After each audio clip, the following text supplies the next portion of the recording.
O conteúdo desse vídeo foi produzido durante a disciplina de Sistemas Computacionais Distribuídos. Nele, eu e meus amigos Lucas e Renata iremos apresentar o Hyperledger e falar um pouco sobre esse tipo de blockchain.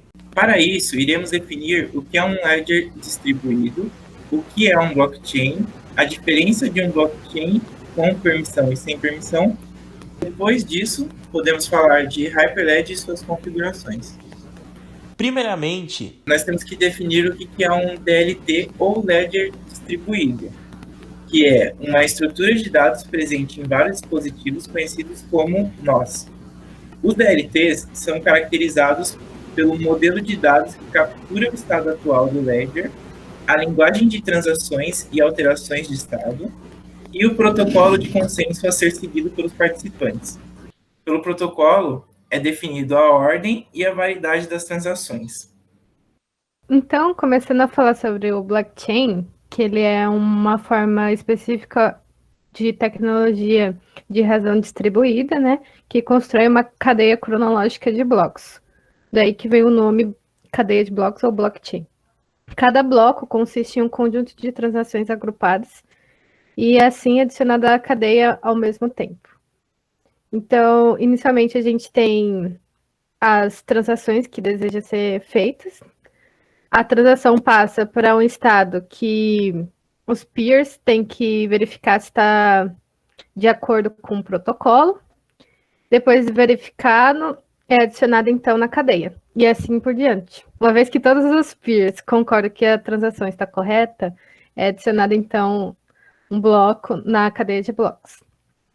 Diferente de uma arquitetura centralizada, né, que a gente pode pegar como base aqui um banco, né, o funcionamento de um banco, onde sempre tem uma base de dados central, que seria o banco central, que só ele meio que verifica se as transações estão corretas. O blockchain trabalha com uma arquitetura peer-to-peer, onde cada nó teria acesso a essa base de dados, poderia verificar se tudo está correto e assim confirmar ou não a transação que vai ser inserida na cadeia de blocos. Então, o bloco normalmente consiste em 4 partes. Primeiro, a gente tem a referência do bloco anterior. Depois, a gente tem a prova de trabalho. Tipo, para que um bloco seja aceito nessa rede, os mineradores precisam concluir essa prova de trabalho, que é um algoritmo de consenso no qual é bem caro de produzir, só que aí é bem fácil de saber, de verificar se está certo, e aí se tiver certo, ele é inserido e todas as transações dele vai estar correto por causa dessa prova de trabalho. E aí insere no bloco. Temos o carimbo, o timestamp, que seria a data e a hora, e a raiz de todas as transações que foram feitas, lembrando que todos esses dados são imutáveis. Então, daqui a gente tem a cadeia de blocos, sempre com a hash do bloco anterior, né? Então, os blocos são todos interligados, a informação que tem nesse bloco tem nesse. Sempre o bloco mais recente vai estar validando o bloco anterior. Como visto, por meio dos blocos no slide anterior, os blockchains possuem uma criptografia na estrutura de hashes.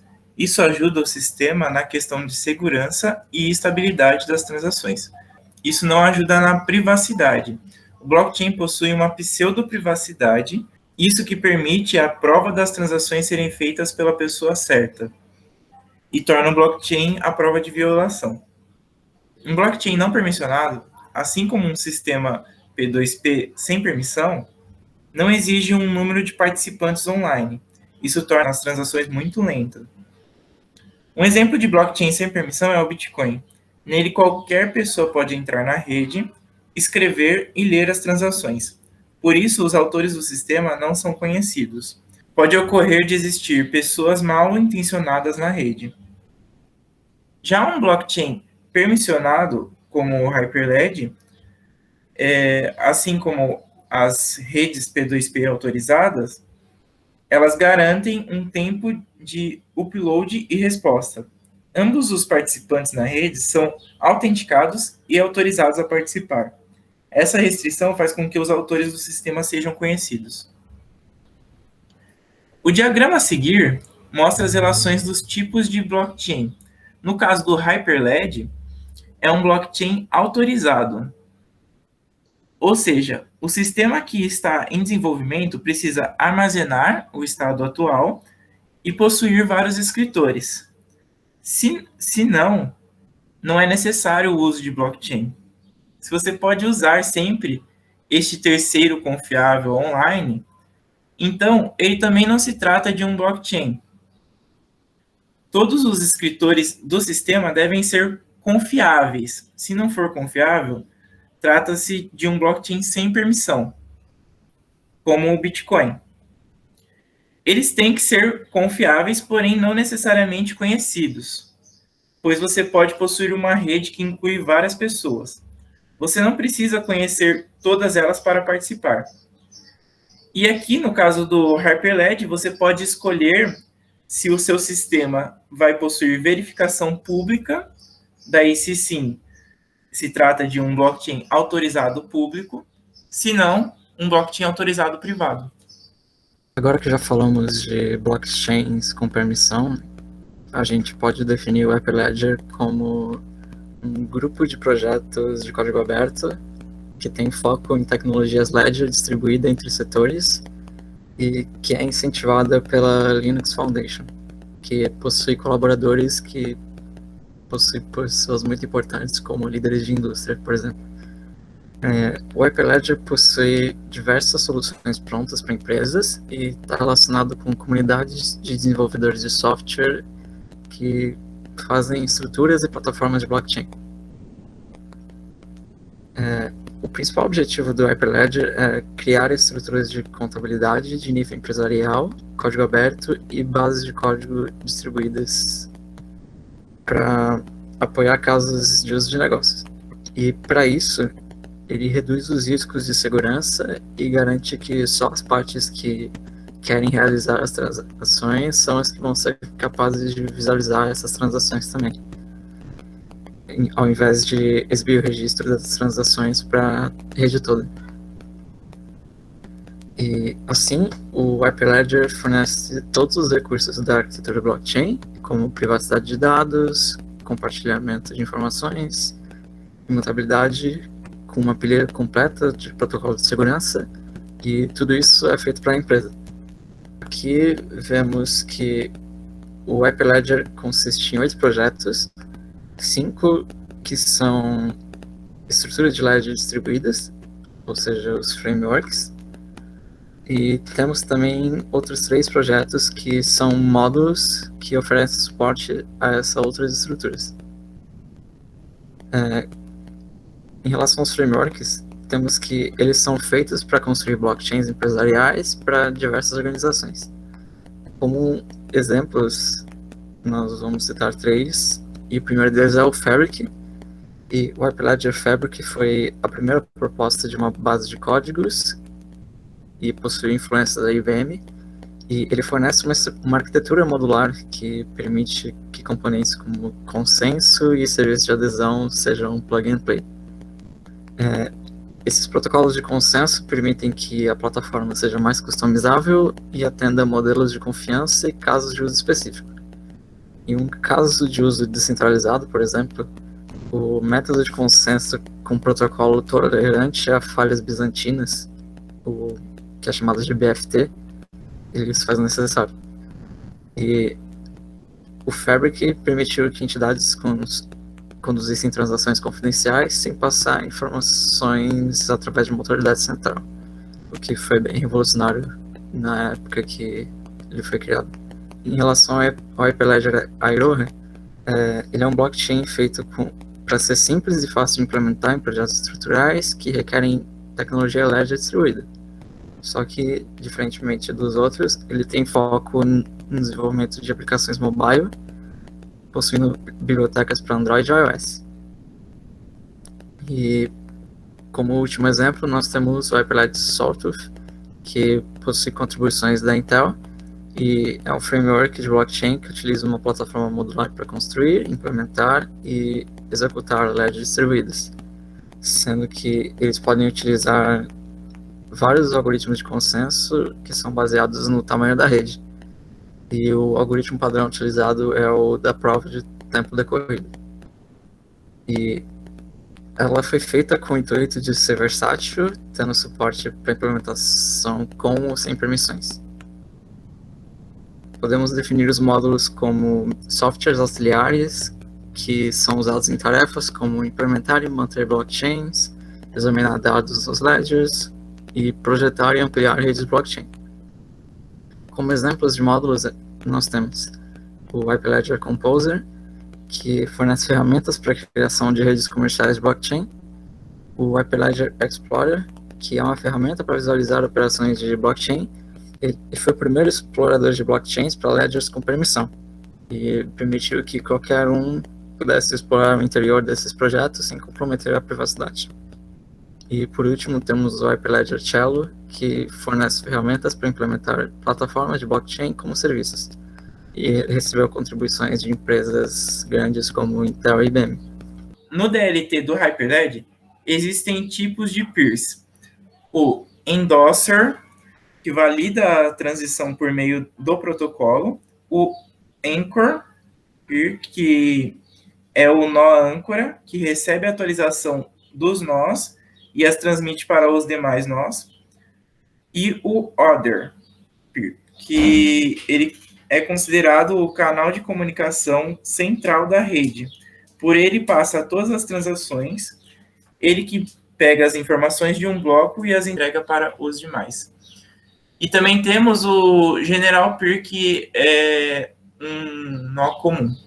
Agora explicando um pouco sobre o workflow do Hyperledger Fabric, a gente inicia quando um cliente, um participante da organização cliente, né, ele envia uma solicitação de uma transação através de uma API para o endorser peer. E essa solicitação dessa transação é dependente da regra de negócio definida no contrato. O cliente, então, depois de enviar a solicitação, o endorser peer, ele verifica os detalhes do certificado e ele executa o chain code, que seria um contrato inteligente, que contém toda a lógica que define se o conjunto de instruções e transações estão corretas, né? E após isso ele retorna um endorsement responses ao cliente. Com isso, o cliente vai ter se foi aprovado ou rejeitado a sua transação.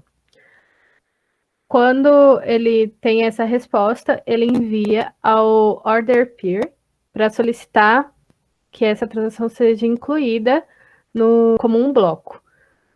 O order peer, então, inclui essa transação num bloco e encaminha para os nós âncoras de diferentes organizações membros da Hyperledger. Então, essa companhia B, aqui tem os nós âncoras, e a companhia A tem o nó âncora, vai receber o novo bloco que foi aceito para inserir.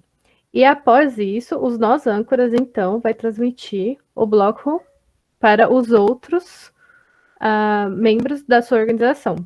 Que, por exemplo, esse daqui transmite para esse para esse. E assim toda a rede obtém os ledgers sincronizados. Para utilizar o Hyperledger, primeiramente temos que instalar as dependências. Nesse exemplo, estamos utilizando uma extensão da IBM para blockchain no Visual Studio. Nele, é necessário instalar as dependências como o Docker, a extensão Docker Compose, Node.js na versão 10 ou superior, NPM na versão 6 ou superior. Após esse passo, será necessário a instalação dos binários para a execução do Hyperledger Fabric, por exemplo. Com isso, poderemos gerar uma rede blockchain, criar a identidade para realizar as transações, lembrando que se trata de um blockchain permissionado, iniciar o servidor e executar as transações na rede. Abrindo a plataforma da IBM com todas as dependências atualizadas, você terá esta tela, onde na aba Fabric Environments, o usuário pode criar e subir uma rede, como mostrado na imagem. Ele está clicando aí para iniciar uma rede e subir ela. Em Fabric Wallets, estarão guardadas as identidades dos participantes da rede e suas respectivas chaves. Nesse caso, o org local. Essa primeira aba, Smart Contracts, serve para a criação de um novo contrato. E por último, a aba Fabric Gateways, para a execução desses contratos. Para criar um contrato, basta clicar nas opções da aba Smart Contracts e lá estará disponível a opção Criar um projeto. Após escolher a linguagem, o nome e o local onde será guardado, o projeto será criado com as estruturas e parâmetros padrões da plataforma. O usuário poderá fazer alterações no código de contrato e, após essas alterações, ele deverá empacotar o projeto criado e nomeá-lo para instanciá-lo na rede. Ele pode fazer esse instanciamento na aba Environment em alguma rede que já esteja iniciada. No nosso exemplo aqui, ele pode abrir ali, nesse exemplo aí, depois dele iniciar um ambiente novo, ele já estiver iniciado, ele pode clicar no instanciar algum projeto e escolher o projeto que foi criado. Após esses passos, o usuário terá acesso aos métodos de contrato na aba Fabric Gateways. Como exemplo de código de contrato, nós obtemos um código que está no próprio GitHub da Hyperledger a partir desse endereço aqui. Acessando ele, a gente vai ter essa tela. Estamos no repositório da Hyperledger, no Fabric Samples. Nós devemos acessar a pasta Chain Code, que representa contratos, como vemos aqui. E como contrato de exemplo, a gente vai usar esse fabricar aqui. Como podemos ver, tem várias linguagens, como Go, Java, JavaScript e TypeScript. Nós vamos analisar o código em JavaScript. Devemos acessar a pasta lib e aqui temos o arquivo.js que possui o código do contrato. Agora que já estamos no código, vemos que é necessário primeiramente importar desse Fabric Contract API uma constante contract, que é o que a gente vai usar como contrato. Depois criamos uma classe fabricar que estende esse próprio contrato. E depois vemos que nós temos diversos métodos assíncronos e nós chamamos eles de métodos assíncronos porque eles são todos executados em paralelo. E temos esse parâmetro CTX que representa o contexto da transação. Aí depois criamos os cars, que possuem atributos como cor, marca, modelo e dono. Temos isso várias vezes. E esses são os nossos objetos carro. E depois temos esse for, que possui esse comando await, que ele é utilizado para esperar por uma promise. Uma promise é nada mais que um objeto usado para processamento assíncrono. E a variável CTX, como já foi dita, representa o contexto de transação. O stub capsula as APIs entre a implementação do Chain Code e os peers do Fabric. E temos esse put state que faz as aquisições para atualizar o ledger. Console.info apenas printa na tela. E agora, em relação ao método assíncrono carryCar, nós temos como retorno informações de um carro que são obtidas com o auxílio desse getState, que permite acessar o ledger e obter informações dele. Depois temos o método assíncrono createCar, que permite criar mais um objeto carro com outros valores e atributos, e ele insere no ledger logo após estabelecer esses valores, com await ctx.stub.putState.